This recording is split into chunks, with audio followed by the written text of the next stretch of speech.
మనకు పురుగులో ఉన్నటువంటి 4 దశలు ఉంటాయి జనరల్‌గా పురుగులో.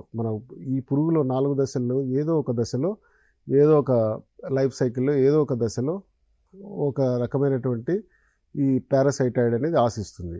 ఇటువంటివి మనం శాస్త్రవేత్తలు గానీ, లేకపోతే దానిపైన పనిచేసే వాళ్ళు ఐడెంటిఫై చేసి వాటిని మల్టిప్లై చేసి రైతులకు అందజేస్తారు.